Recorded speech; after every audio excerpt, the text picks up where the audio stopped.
Alright, this will be our last set of tutorials on how to do basic AutoCAD drawing, and in this one we're going to do some 3D modeling. So if we pull up the PowerPoint, it'll take us through step by steps. I love it when it doesn't have everything there. I'll think I'll fix that one. Anyways, so we're going to open the initial drawings that we did, and we're going to draw this. And then we're going to take it and we're going to go do some 3D modeling. So I'm going to take you through the steps and show you how to go through and extrude. Show you the difference between just that, blah, blah. And when we get to the end, we're actually going to place it and dimension it and do a hatch, section view, and all that using the 3D modeling that you can do in AutoCAD. All right, so I'm going to exit out of that. All right, so step one is we open the initials. Here's my initials drawings that I did. And what I want to do is I want to go ahead and get rid of all this information to the outside because it's going to get in my way here in a second. Now, let's switch to 3D modeling. This is just a matter of clicking on the drop down and going to 3D modeling. I'm going to click on the extrude, and I'm going to select all of these. Once I've got them selected, I'll hit enter and enter. Doesn't look like I've done much right now, right? Looks normal. Look what happens when I switch it to the 3D view, the isometric view of the house. Now I can see that it extruded them up exactly an inch. So this is kind of like how a lot of 3D modeling works, is you draw your basic 2D shape of what it is that you're trying to make three-dimensional, and then you extrude it, and then you pick a different side and you draw on it and you keep going, etc. We're not going to go that in depth. This is just basic. This is intro. This is so that when you start doing 3D modeling later and then more advanced courses, you do not panic when you see it. Okay? So here it is. Here's the problem. I don't want the lines. I want it to be a solid object. So I'm just going to simply undo and go back. Back into the drafting and annotation. So I'm back in drafting and annotation. And I'm going to type in P-Edit. What it does is that's a polygon edit tool. I'm going to put a window around. Sorry, I forgot M, enter. Now you can put a window around it because you want it to pick more than one. I hit the enter key, tell it yes. I want it to join, J, enter, enter, and then escape. Hit the enter key again and multiple and repeat it for each one of the letters. So what I'm doing is I'm changing them from each individual lines that I had drawn or arcs, etc. I am turning them into one solid object. And what I mean by that is, hang on, let me show you. See, when I click here individually, how it clicks just that line. So after I P-edit it and enter,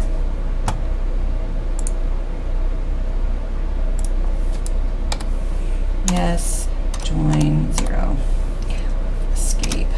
Now if I select that same line, it selects the whole object. So that's all we're doing with the P-Edit, is we're changing it from each individual separate lines into one solid object. Come on, you.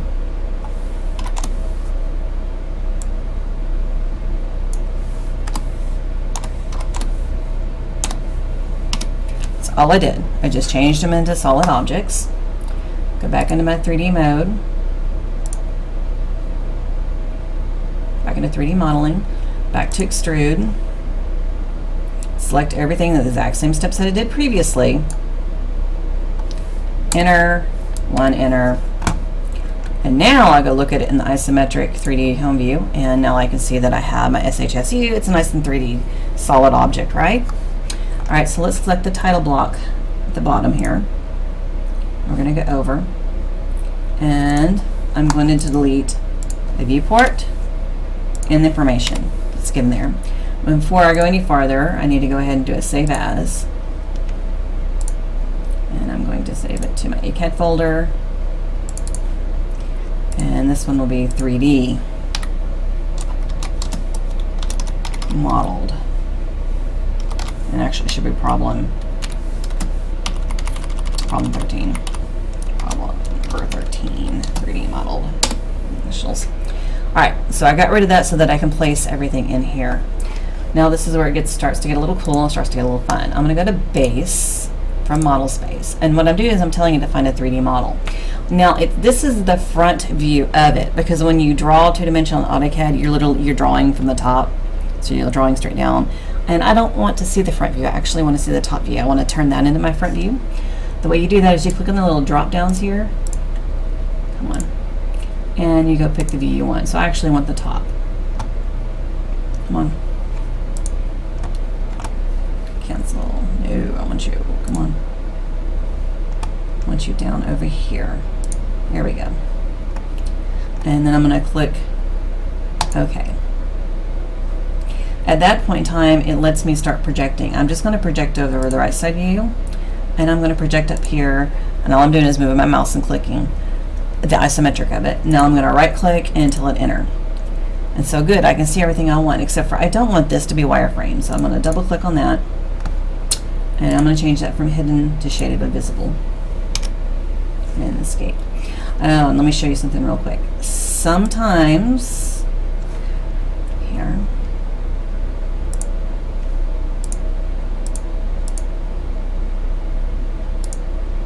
come on, just trying to show you how it does weird things sometimes.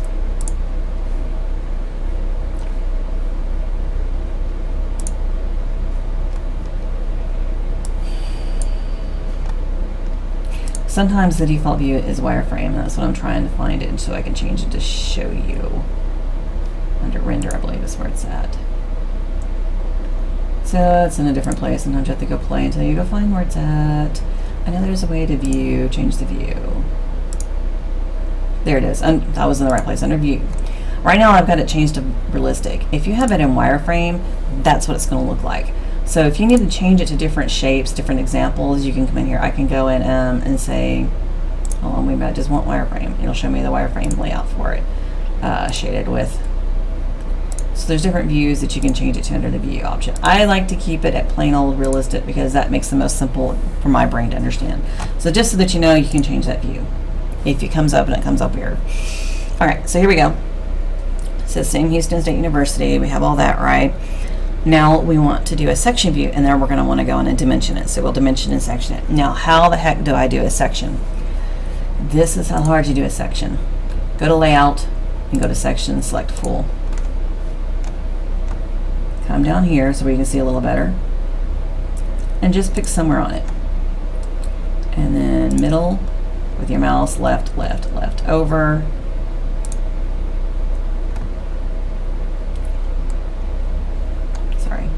Move your mouse up and click OK.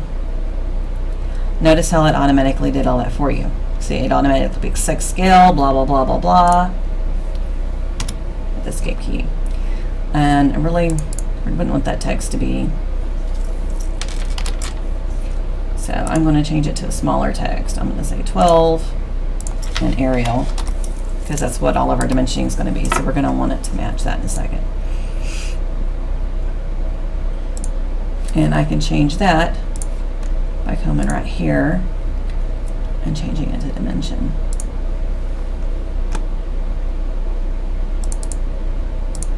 And I'm going to actually get rid of whole scale because I don't need scale. I just need section AA.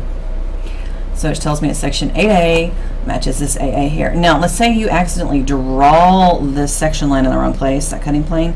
All you got to do is highlight it, and you can move it with your mouse. And you'll notice how in the top view, it automatically adjusts to wherever you drew that cutting plane line. So that's a really cool tool.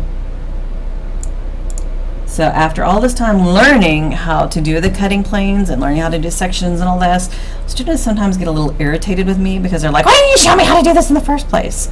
Because you need to learn basic 2D modeling before you can start getting into the more complicated 3D modeling. That's the whole purpose of this course, to learn the basic skills that you need to know so that you have a really strong foundation when you take all the advanced courses, okay? So don't get too cranky with me and upset, blah, blah, blah. All right, I'm gonna go ahead and put my layer on dimension. Now, you can stay in 3D modeling when you do the dimensioning, or you can go back to the view that you're custom in and doing. It doesn't really matter, because you can still draw and you can still annotate and you can still do all that just like you would do in basic. So it really doesn't matter. You can stay in 3D modeling, or you can go back to basic. Most students, I find, like to go back to drafting and annotation. Even I tend to have a tendency to flip back to drafting and annotation when I'm getting ready to do the annotating, the dimensional part, right? So what I'm going to do is I'm going to go ahead and stop this video here, and then the next one I'm going to show you how to dimension it. Should be pretty simple for you.